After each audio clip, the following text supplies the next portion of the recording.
Hi dears, here is Edith from Step Into Your Brilliance.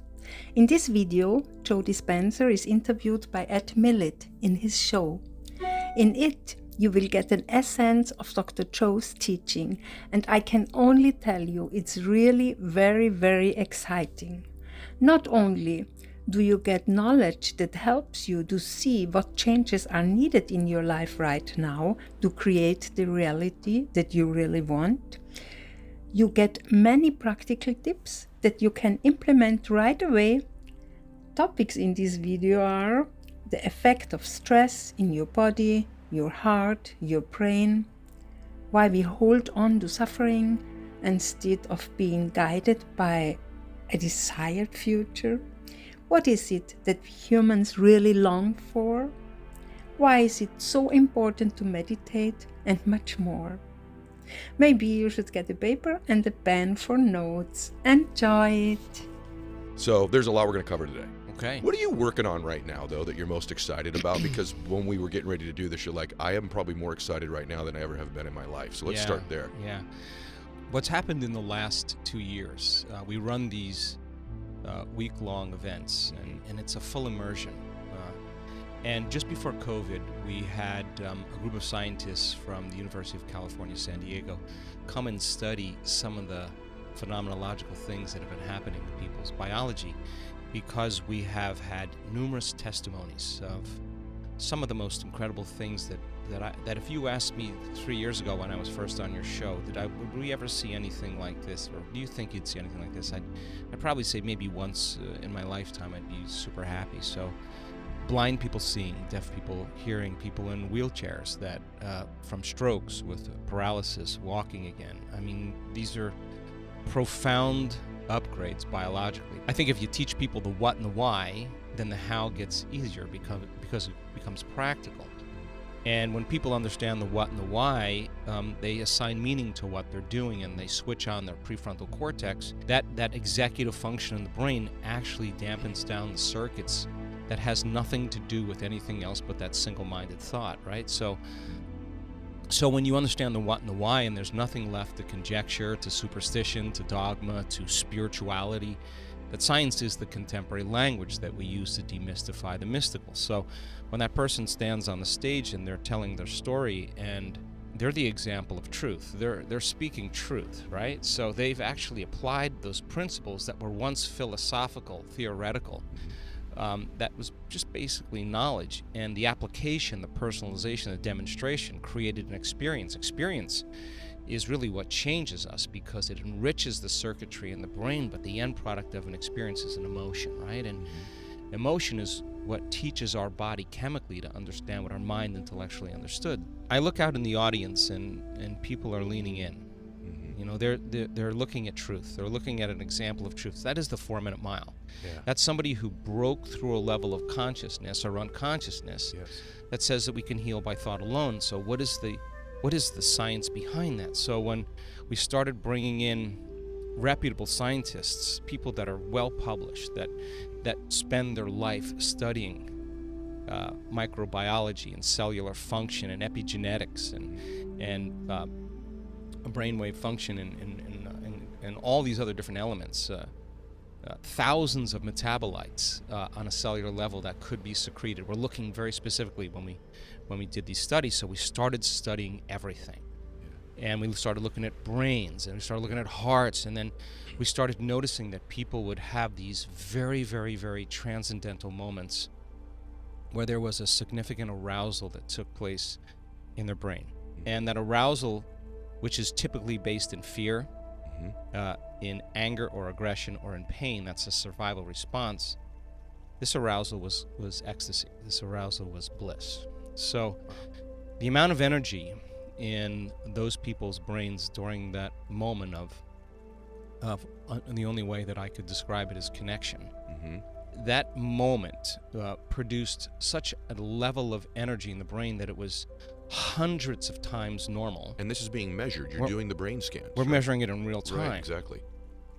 And then when we see these very, very high degrees of energy in the brain, at the same time, we're seeing a high level of order. Now, not just a little order, not a lot of order, like a supernatural amount of order. When you say order, Joe, do you mean the coherence between the brain and the heart, or what do you mean by order when you say that? Okay, so if you're late for an appointment, you got to pick your kid up, there's 10 texts you have to answer, and something went wrong at the office. The arousal of the stress hormones causes us to move into that primitive nervous system of survival.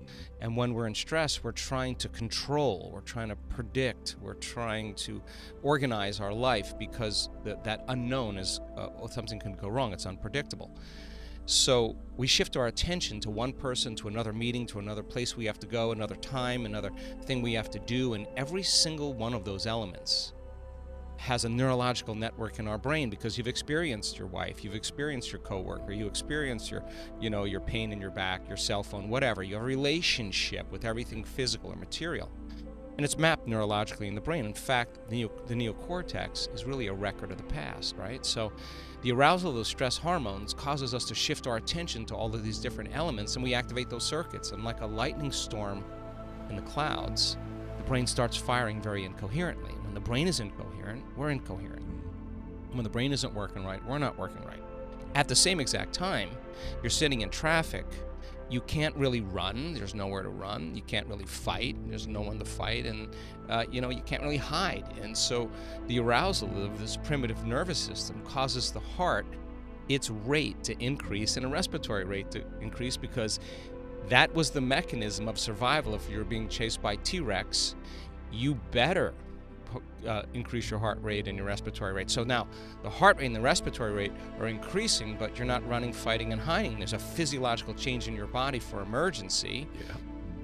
And you're taking all this vital energy that you would use for growth and repair, for long-term building projects, and you're tapping all the body's resources, and you're turning it and converting it into chemistry, right? So now the heart is racing, but you're not using that energy, so it's pumping against a closed system. And it causes the heart to start firing very incoherently. And that's when you stop trusting. That's when you stop loving. That's when you stop communing. That's when you stop cooperating. That's when you stop really creating or thinking about possibilities. Not a time to learn, not a time to go within. And so people spend the majority of their time living in the state. And in that aroused state, those chemicals heighten our senses. And we narrow our focus on the material world, because that's where the danger is.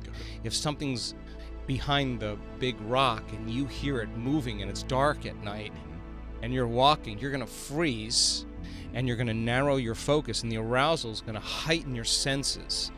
And that kind of narrow focus becomes habituated when people live in constant stress. Now, we talked about this on one of the shows we were on, and you can turn on that response just by thinking about your problems. So now the arousal of those chemicals becomes almost like an addiction. It's the familiar, and you need the familiar stimulation to reaffirm that emotional state, right? Because that's how we feel alive. So we thought, wow, what if we teach people how to go from that narrow focus to broadening their focus and opening their focus and focusing on nothing material or physical. And when we did that, by sensing space, by sensing nothing, opening and broadening their focus, those different compartments of the brain that were firing out of order incoherently started to synchronize. Got it. Now what syncs in the brain links in the brain. And all of a sudden the person starts to feel more like themselves. There's an integration. So we started noticing these elegant states where there was global coherence. In other words, we were measuring many compartments of the brain simultaneously, and when waves are working in order, when they're working in coherence, then the whole entire brain is working like a symphony, and you start feeling whole, and you start feeling clear, and you can think, you're coherent, you can have a vision or an intention of the future. So when we were doing these studies, we noticed that if we could teach people how to dial down their thinking neocortex, their analytical mind. And by sensing space, if you're sensing, you're not thinking or analyzing, you're sensing, and you start slowing your brainwaves from that high beta brainwave state when you're in survival into these lower beta brainwave states, and ultimately into alpha. Okay, alpha. Now, alpha is the creative state. Alpha is the imaginary state. That's when the voice in your head that's talking to you all the time, that default mode kind of shuts off, and your brain starts to see in images and pictures. You start imagining. It's an imaginary state. It's a creative state. So we use that state in the state of creation, but then we took it a little further. What if we could teach a person to slow their brainwaves down even more into theta? And in theta, you're in a hypnotic state. And hypnotic states cause you to be very suggestible to information. And suggestibility is your ability to accept, believe, and surrender to information as the truth without ever analyzing it, and that's what exactly programs the subconscious mind. The applications for this, everybody listening to this, is your whole creative state changes when you're in this state as well. Your ability to create. You even make the case that their personality changes, right? Yeah. That there's a personality change. And so I want you to address that, because you have this unbelievable saying that you say your personal reality is dictated by your personality, right? Exactly. And so just step back into that just for a second, Okay. the application of it in creativity for people. And then, is it a temporary change? Okay. Thank you for asking the question, because we also discovered that you didn't have to have those transcendental moments. Okay. All you had to do is work on regulating your internal state every day. And the novice meditators, people who just came to an event that really had no experience in meditation but immersed themselves for 7 days, Okay. our data suggests at the end of 7 days, their body completely looks like they're in a different life, a completely different environment. The science is pointing the finger at there's strong environmental changes going on in the person's biology, but they're in a ballroom. Right. Well, there's not a lot of things happening in a ballroom, but so then how does that happen? Okay, so the application then becomes important for everybody, because when we started looking at advanced meditators that didn't have those transcendental states, but they practiced meditation every day, there was a dosing effect. In other words, the more they self-regulated, the more they were resistant to the things in their environment. Well, let's think about that. If I say to you, Ed, why are you upset today? And you say, I'm upset because of the staff member, I'm upset because what I heard on the news, there was traffic, I was late. What you're really saying is, my environment, some person, some condition, something in my outer world is actually having control over the way I feel and the way I think. Right. And so that's a subconscious program called victimization. Anything that controls you, the way you feel and the way you think, you're victim to. Now the problem is that the majority of times our response to the environment weakens the organism. That means that your fear, your anger, your aggression, your Weakens impatience you. Weakens the organism. Yep, You. you. So now the environment is actually causing the organism through the stress hormones and the long-term effects to really start down-regulating systems in the body, right? So then, incredible. So as long as you react to your environment and the response is causing you to become weakened, you're victim to your environment. Well, what makes sense then would you be more susceptible to anything in your environment because you're a victim to it. But the process of change is the difficulty is that 90% of the thoughts you think are the same thoughts you thought the day before. Nerve cells that fire together wire together. Keep firing the same thoughts, keep making the same choices, keep doing the same things, keep recreating the same experiences that stamp the same networks of neurons into the same patterns, all for the familiar feeling called you. And do that enough times, and your biology, your neurocircuitry, your neurochemistry, your hormones, your gene expression stays the same because you're the same. Okay, so then instead of sitting down trying to meditate for 10 minutes and say, then believe in the thought I can't meditate, or I don't have enough time, or I'm a really important person, or I got too many emails to answer, or it's garbage day, or it's my mother's fault, it's my ex's fault, I want to complain, I want to blame, I want to make excuses, I want to lay down, my bladder's full, I like this, what am I doing wrong? They're agitated, impatient. That's the personality that has been hardwired and conditioned emotionally into the past that's resisting the unknown. It would rather cling to suffering than take a chance in possibilities. So our events, we say, okay, here's the knowledge, and I can say now with a great degree of certainty, more than ever, that if you actually do this and you stretch yourself a little bit further than where you would normally go at home, your brain will change. And if you teach people how to do this over and over again, and no different than training an animal. The body is the animal. Are you training the body that you're in charge? Is that what you're doing? You're telling the body it's no longer the mind, that you're the mind. Yes. And when you do that, those victories add up, and then all of a sudden, there's a liberation of energy. There goes the guilt, there goes the pain, there goes the whatever. It doesn't matter if it's health, it doesn't matter if it's wealth or success, it doesn't matter if it's a loving relationship, a change in a career, a mystical experience. Whatever it is, the person all of a sudden starts to relax into the present moment. Now, let's demystify the present moment. Okay. People wake up in the morning and they think about their problems, and those problems are memories that are etched in their brain that are connected to certain people and objects at certain times and places. The moment they wake up in the morning and they start thinking of their problems, they're thinking in the past. Okay, now every one of those problems has an emotion associated with it. So when they feel unhappy, when they feel bitter, when they feel fearful, now their body's in the past. Thoughts are the language of the brain, feelings are the language of the body. Thought and a feeling, image and emotion, stimulus and response. You're conditioning the body to be the mind of that emotion subconsciously. Now, the body is believing it's living in the same past experience 24 hours a day, 7 days a week, 365 days a year. Why? Because the body's so objective, it doesn't know the difference between the real-life experience that's creating that emotion and the emotion that person is creating by thought alone. Important. The body doesn't know the difference. And so the environment signals the gene, that's epigenetics. The end product from an experience in the environment is an emotion.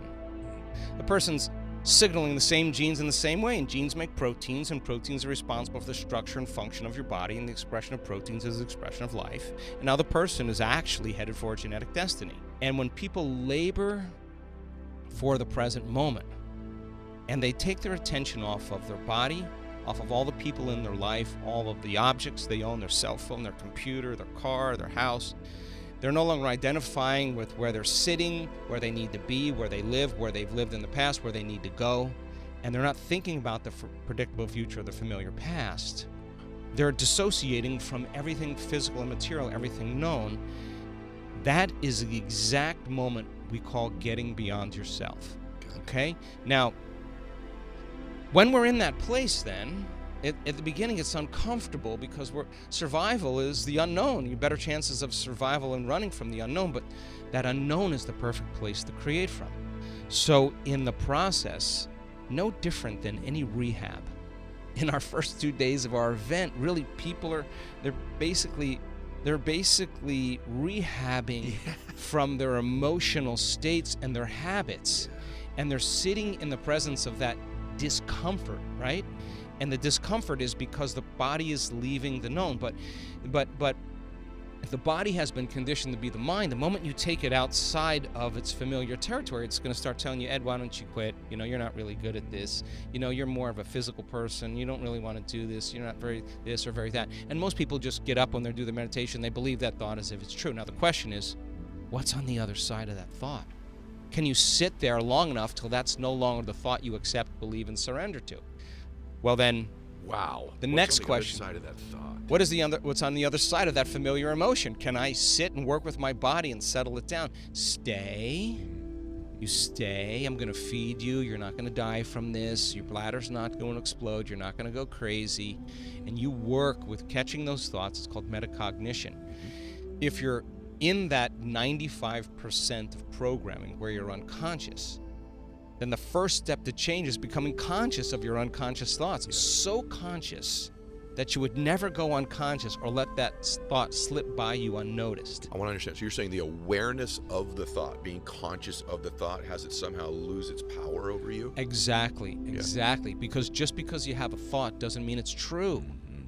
And if you're left alone to yourself, you'll start believing every thought you think. Yeah. And that's the problem. So then the majority of people's thoughts then are based on what they perceive about themselves from their past or their life, right? And if you catch yourself complaining and blaming and making excuses and judging someone else, and you say, I want to be a happy person, well, a happy person would never do that. It would make them unhappy. If you notice that you've been feeling guilty for the last 20 years, you didn't know it was guilt because it just felt like you, and you want to feel joy, well, if you can't feel joy, it should tell us volumes about what you've been practicing doing, right? Mm-hmm. So then most people give up because they don't know that there's anything on the other side of it. Yeah. So then the next question is, what thoughts do you want to fire and wire in your brain? Well, and with attention and with intention, if you keep practicing wiring those thoughts, you start installing hardware. Do it enough times and it becomes like a software program. And now that's the new voice you program in your head that said, I can do this. I believe in myself. And you've created, to an extent, a new personality, which can create a new personal reality. Now here we go. So then the next question is, how am I going to behave with my kids today? How am I going to be with my wife? How am I going to be with my partner? How am I going to be at work? How am I going to be on my Zoom calls? How am I going to be by myself? How am I going to, what does greatness look like? What would love do today? Now, it turns out that if you close your eyes and you start imagining doing that, if you rehearse how you're going to be in those certain situations, the evidence, without a doubt, shows that your brain will start to look like, through the mental rehearsal of the act, that you've already done it. Now you've installed the hardware. Keep doing it. It becomes a software program, and you'll start acting like a happy person. No magic there. If you don't have the circuits, you can't do it. So the rehearsal then is actually changing the brain just by thinking differently. The brain looks like the experience has already happened. Now you have hardware to use. Do it enough times, you get good at it. It becomes more automatic. Now here's the hard part. Can I teach my body emotionally what my future will feel like before it happens? Now this is really important because there's a pandemic going on in the world that has nothing to do with a virus. It has everything to do with people's attention span and learning. People need a rush of dopamine in order to catch their attention, or a rush of adrenaline to learn. And so that they're dependent on their outer environment to regulate their emotional state. Now this is different now. Now I'm going to say to you, get in that beautiful heart of yours, and I want you to feel gratitude for the event before it occurs. Well, I can't feel it because it hasn't happened yet. Yeah, that's the conditioning. That's the hypnosis. So then when you teach people how to create heart coherence and self-regulate, then it makes sense then with a coherent brain, they can hold the image of their future. They can actually then rehearse who they're going to be. They can bring up the emotions of their future. Now here's the cool part. Awesome. If they can feel their gratitude before their healing begins. If they feel their abundance or their worthiness before they have their wealth, it will start generating abundance. If they start being in love with themselves and being in love with life, they'll create an equal. That's the law. If they're in awe of life or in awe of the moment, they're going to have a mystical experience. If they're empowered, they're going to start stepping towards their success. So then when we wait for the outer world to change our internal state, that's a conditioning process, because some people will live in lack and separation their entire life because they're not creating anything. When this happens, then I'll feel happy. That's the illusion of three-dimensional reality. That's cause and effect, but feeling the emotion ahead of the experience is causing an effect. So the heart, when it's coherent, tends to produce an external magnetic field that's up to 3 meters wide. Now you got a Wi-Fi signal.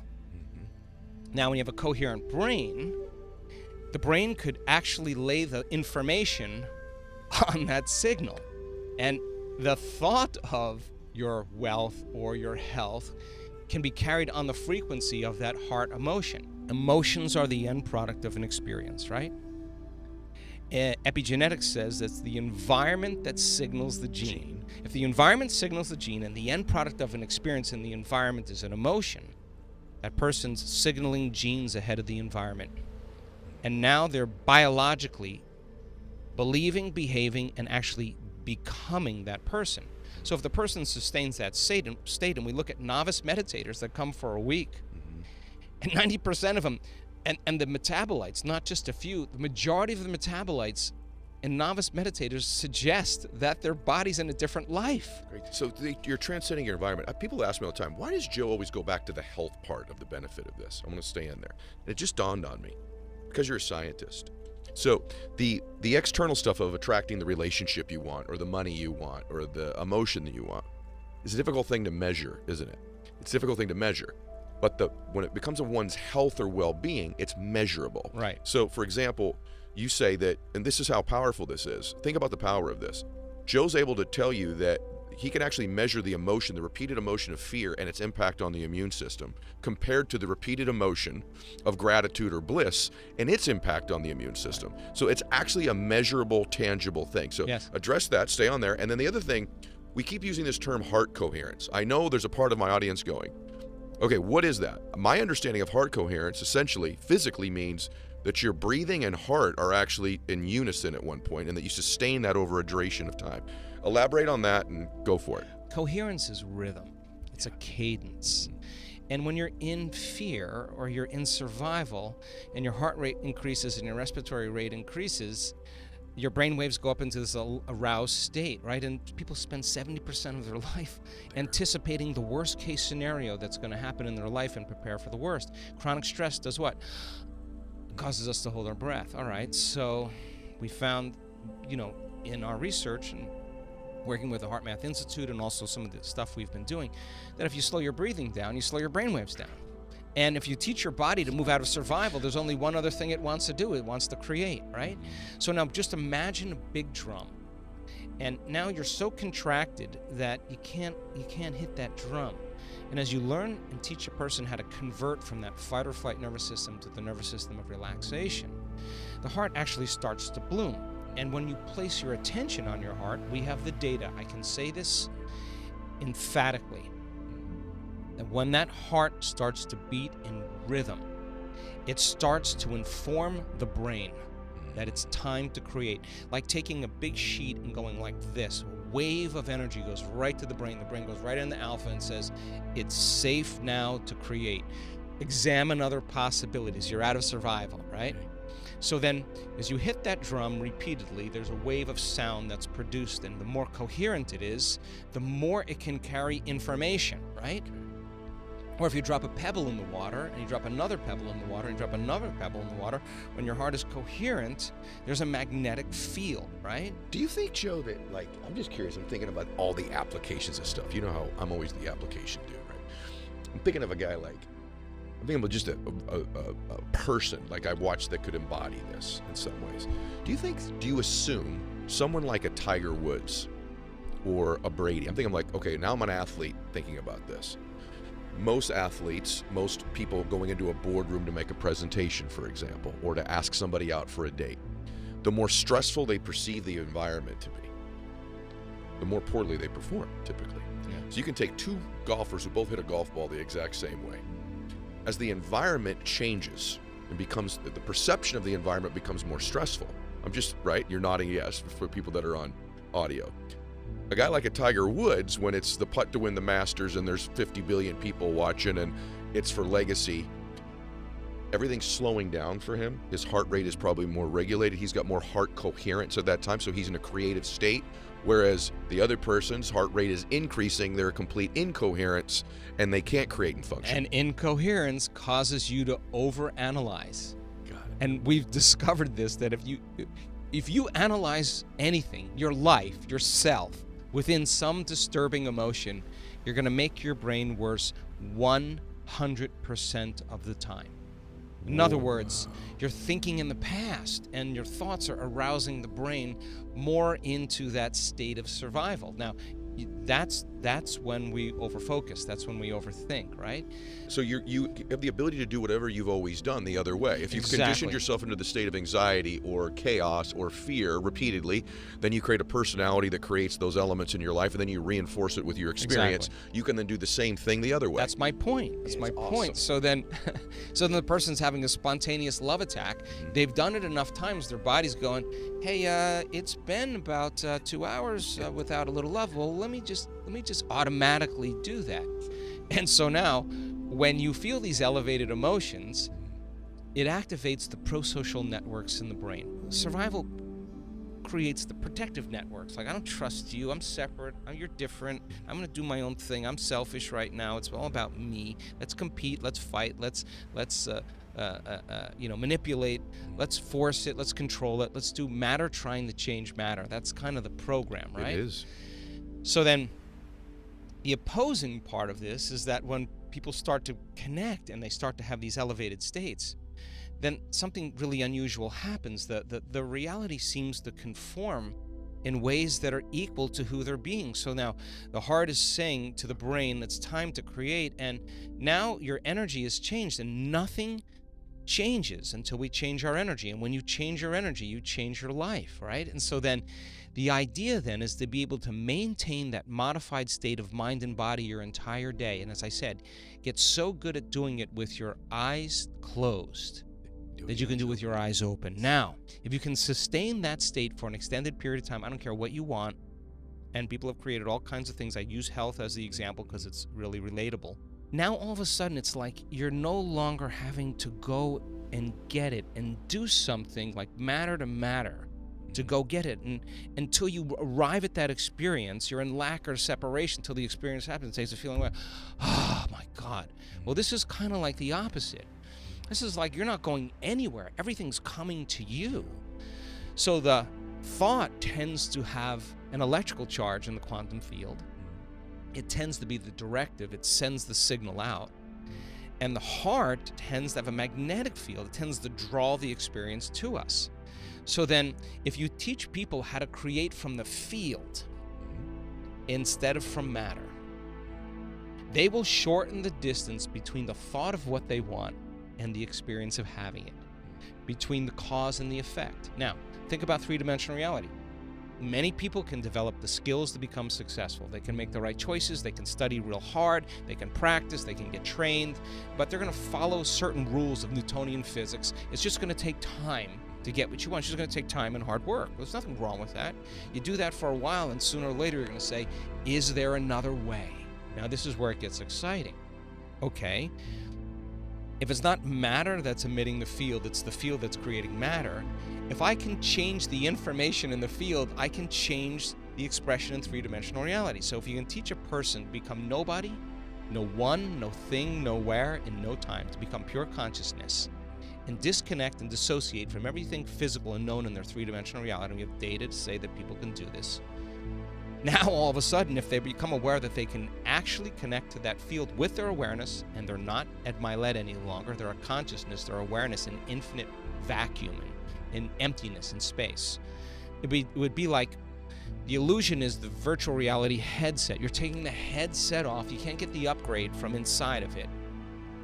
If you could have a coherent heart and a coherent brain and create from the field instead of from matter, every thought in the quantum field produces a frequency. If you can feel the frequency of that thought and you experience it, you're shortening the distance between the thought of what you want and the experience of it, and you're creating coherent patterns of energy in the field that actually change the hologram in three-dimensional reality. So for me personally, I've done a lot of the matter stuff, got really good at it, and then I just said there's got to be another way. Okay. So demystify the process. I don't care what you want. I don't care if it's a trip somewhere or a new life or a new car or whatever. People who do this, what do you think they feel when they see that first synchronicity? You think they're going to be like, oh, I don't want to meditate tomorrow, I'm going to do this. Are you kidding? The synchronicity happens and the energy, the surprise wakes the person up and they go, whatever I'm doing inside of me is producing some effect outside of me. I better pay attention to what I'm doing and keep doing it. And every human being's had some glimpse of this at least some point in their life. The point is that this can be happening on a regular basis for you.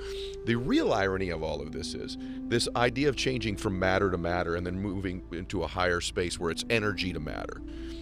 The truth is that when you get there, if we're going a little bit deeper, is that the very thing that you think you want to create in matter, you don't really need to create it. No, because listen, when you get to when you start connecting to those greater frequencies, you're moving closer to source. And what is source? Yeah. Pure love. What is it? Oneness, wholeness, whatever you want to call that. It's right there the whole time. It's ineffable. It's like it's the most familiar, unfamiliar feeling you'll ever have. And we came from that place, you know. We came from there. And so you're in an experiment called three-dimensional reality, consciousness, and the never-ending process of self-discovery, right? Mm-hmm. And so now the person who has the synchronicity, who has the coincidence, they're this is what I love about our community more than anything else. They do the work.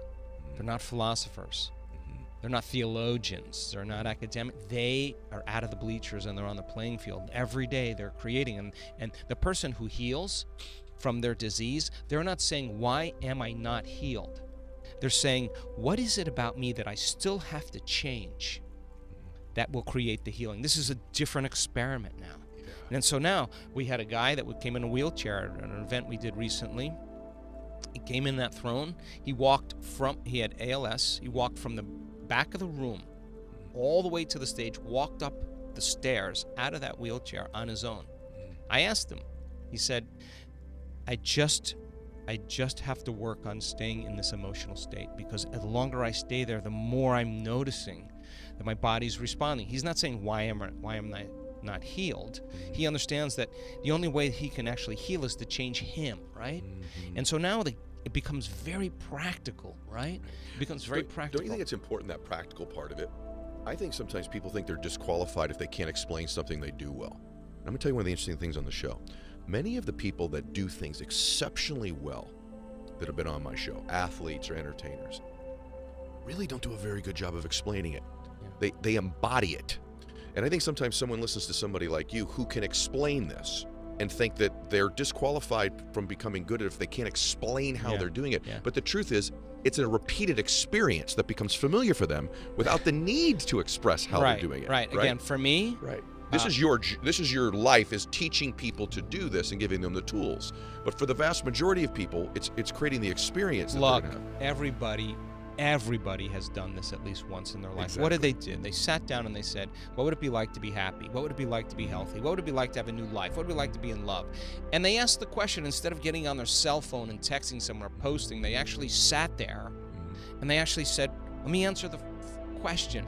Let me get uncomfortable here. And what is it that I truly want? What would I have to change about myself to be healthy, to be happy, to be successful? What are my bad habits?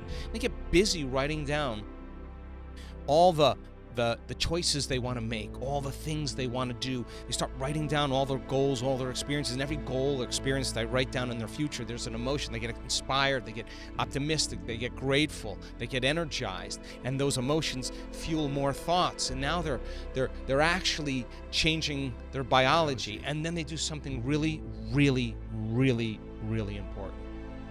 They start looking at the thoughts that they no longer want to think. They write them down. I can't, it's too hard, I'll start tomorrow, I don't feel good.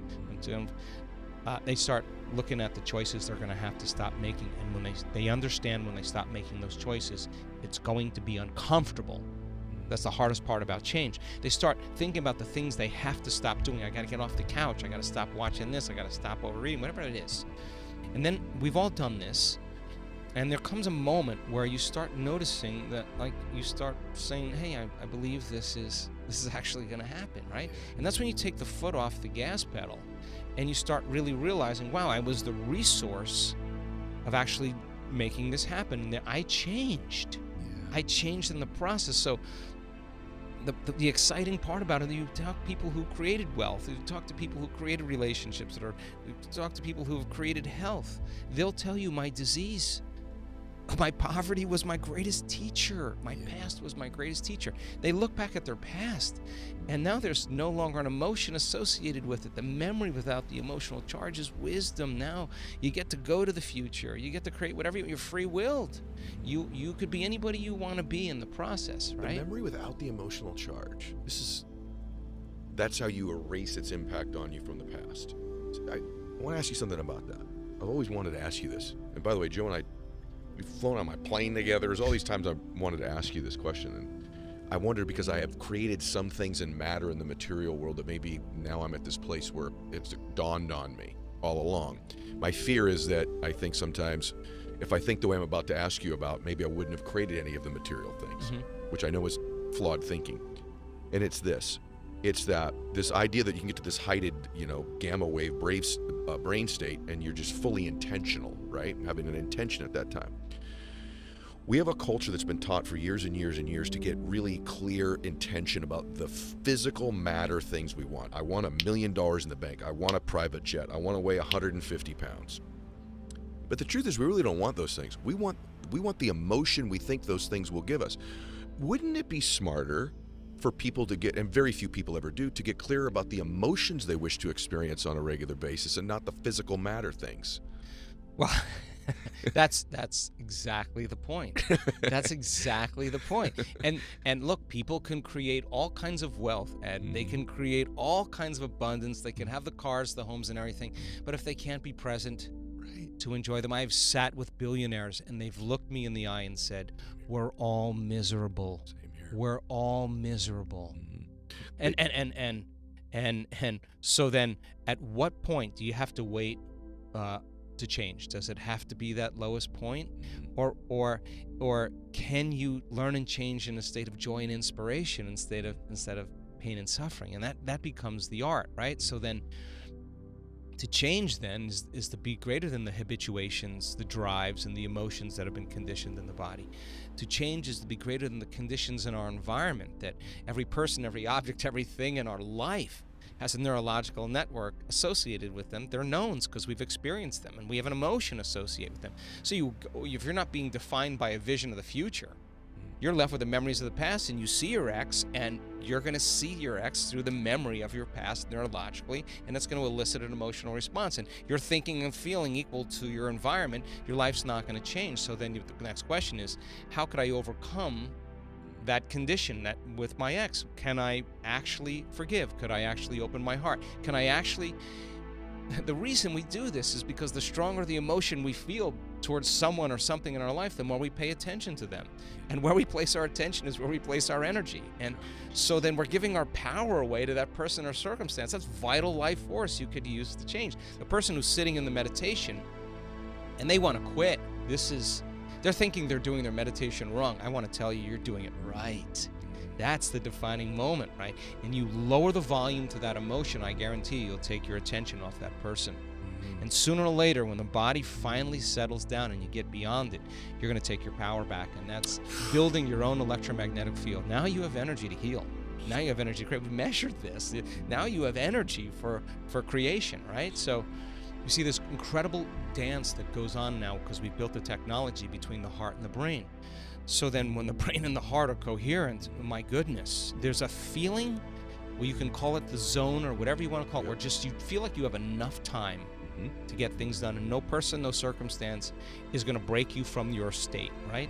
That zone or whatever you want to call that is actually teachable. So do you have to reach gamma to do that? No. We're just knowing that the people that hit gamma, they had an instantaneous biological upgrade. There's the eczema, 37 years of eczema. The next day, it's gone. Back to your original question. We have great evidence in testimony, and we have great evidence in our scientific studies. And evidence is the loudest voice, and you can't tell me you're too old to do this. You can't tell me you're too sick to do this. I've seen people with 50 brain tumors that were emaciated, couldn't walk, couldn't speak, on the stage, talking in front of an audience. Can't tell me you're too sick to do this. Now, you examine that person, who comes to the event, and there's no hope. You have 3 months to live, you have 6 months to live, and they're not accepting that or believing that or surrendering to that. They're actually saying there's got to be some other way. There's got to be some other way. If I created this, is it possible that I can uncreate it?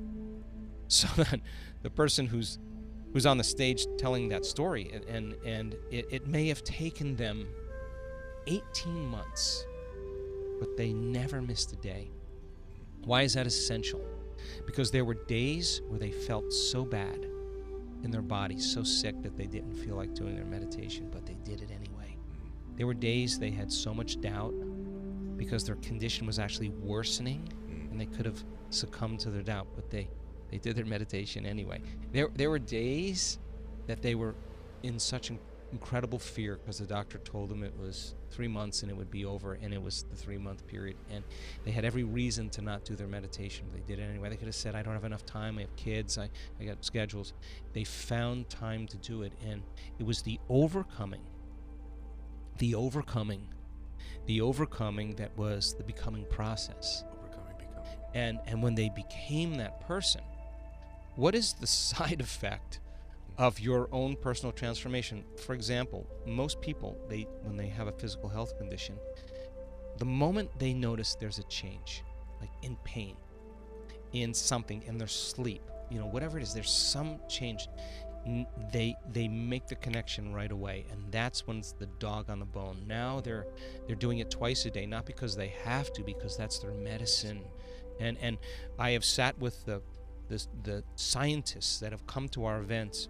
I asked them to participate in a week-long event, and the one guy who's looking at the virus outside the cell, I said to him, well, how is this going to change?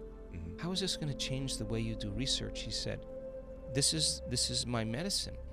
I've seen what it does. And people say, oh, are you saying meditation actually can cause your body to be resistant to viruses? I say, no. I'm not saying that. The data's saying that. I'm not. This is not what I'm saying. The data is actually saying that. So what a great time in history to be alive, because you could be young. We have people that are 8 years old, 9 years old. We have usually about between 70 and 100 kids that come to our event that are under the age of 25 and under. We have kids that are 7, 8, 9 years old that participate all the way. I got down on my knees with one of these kids, and we were doing a specific meditation, and I leaned over and I said to him, "How was that?" He said, "That felt really good." And why do I want that to be a normal feeling for him? Because I want to know who he's going to be. Yeah, you're changing his gene expression at that age, right? And so it's an amazing time. This is a time in history where it's not enough to know. This is a time in history to know how. So my interest, to answer your question, is to demystify the process. No different than learning how to hit a golf ball. Everybody that has a skill that can do anything really well has done the exact same thing that I'm talking about. There's nothing different about it. Yeah, but you're demystifying by giving us the recipe and the formula and using science to validate it. Really, for the first time. That's really the difference. Yeah, and but really, don't believe me. Right. Don't believe me. Go out and experiment with it. Yeah. Go out and experiment. Say, if I change my energy, will my life change? Would that be your first recommendation? Because as we wrap things up here a little bit, would you recommend they just begin to regulate their breathing? Start with meditating? What would your first recommendation be? I'm listening to this and go, I want to change. I still want to change matter in my life. I want to create the body. I want to create the wealth. Nothing wrong with that. There isn't anything wrong with that. I want to experience the emotions in my life that I've touched on them before, but I want to have them on a regular basis. I know they're right here within me at any time. What would your basic recommendation be to begin? Yeah, I think the first thing is to learn. Every time you learn, you make new connections in your brain, and learning is making those connections. And I was joking with my staff this week. I said, nobody reads anymore. Nobody reads. Nobody reads anything. Learn information. Why? Because we found out that in our events, if you can be present and not look at your cell phone or not talk about your past, but be present with the content, and I can combine quantum physics with neuroscience, with neuroendocrinology, with psychoneuroimmunology, mind-body connection, epigenetics, electromagnetism, you can really get it. Like, you can give me the nod, and then I say, okay, I'm looking at an audience of 1,500, 1,600 people. Okay, well, turn to the person next to you and teach it back to them. If you can't explain that, it's not wired in your brain, and you'll doubt that it's possible, and you'll do something differently. Okay, if you can explain it, then you're causing your brain to fire in new sequences and new patterns and new combinations. Whenever you make your brain work differently, you're changing your mind. Why? Because mind is the brain in action. So you keep reminding yourself of this. Now it's easier to forget this than remember it. It takes practice. You can't get it in one bite. It's a learning process, right? So now you're installing the neurological hardware in your brain in preparation for the experience. So knowledge is the precursor to the experience, right? Without the knowledge and the information, it's conjecturous, right? So the more you understand the what in the terms of what you're doing and the why you're doing it, the application, the practical aspect, the how becomes exciting, like, oh, I'm going to get it. As an example, you can take someone and throw them in an ice bath. They have no knowledge of what that can do, and then because they have no knowledge, the ice bath is actually going to cause them harm. Right? You take that person, you can teach them a few things and put them in an ice bath, and actually be instrumental. They'll actually gain value from it. Well, the prefrontal cortex, the one that said, now you got to make this valuable. You can take a person, and you can put them in an environment, and they can perceive the environment as a problem. And you can measure their autonomic response, and it'll weaken their autonomic response. You can take that person and have them perceive it as a challenge, and it'll actually strengthen their autonomic response. Okay, so now what's the reason behind this? Well, you gotta put as much tension on your inner world of how you're thinking and how you're feeling and how you're gonna behave, as much as your outer world of three-dimensional reality. And meditation is just a way to say, okay, let me get my brain and body right. I'm going to present Ed Mylett to the world today. I got one lifetime, one Groundhog Day, one day I just want something different, something unusual, something mystical, some sign from the universe that I created. And I wanted to come in a way that I would never think of. That would be the unknown, because if I can predict it, it's the known. Okay, before I get up and grab my phone and do all my things and get plugged back into my known world, let me just say, okay, who do I no longer want to be? I want to become so conscious that I won't go unconscious again. The fundamental question is, how many times am I going to forget until I stop forgetting and start remembering? That is the moment. There's nothing mystical about this. This is the work. And then you're going to say, okay, who do I want to be when I open my eyes? Okay, let me think about this. How would greatness live? I don't know. Read a book on greatness. Read a book on Nelson Mandela. You want to be wealthy? Read about wealthy people. And you're going to see that they didn't just make their wealth. They lost a ton of money and failed a million times. And that's reality. Okay, well, what were the qualities? They had perseverance, they had determination, they cut their losses, they forgave, they forgot about it, they went on. Okay, so how am I going to behave? Let me rehearse how I'm going to behave. What I'm going to do, let me take my time. I have plenty of time to do this. Let me just behave. Let me think about how I'm going to behave differently in this situation. How am I going to change my emotional response? When did I fall from grace yesterday and went back to my old self?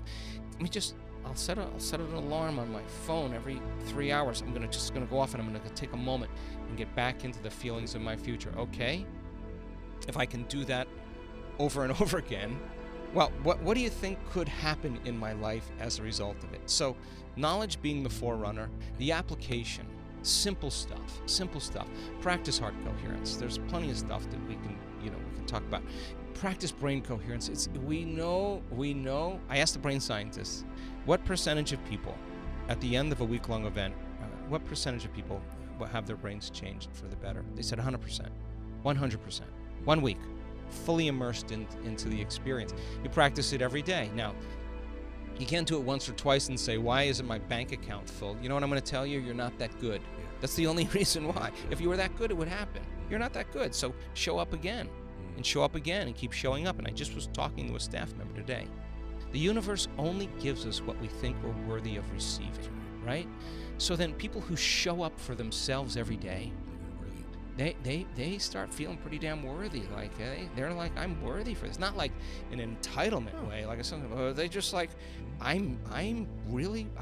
feel like it's gonna happen. I'm worthy for it. There's this intuitive knowledge about reciprocity. If I put something in, that I should be getting something out. Right. If I do it repeatedly. Totally agree with you. Yeah.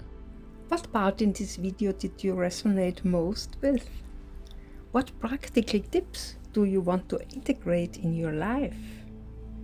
How motivated are you to change something in your life right now? Just some questions what you can ask you.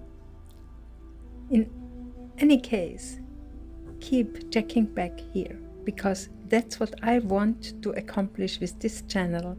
I want to support and accompany you in your evolution on the path to wholeness in this very special new time.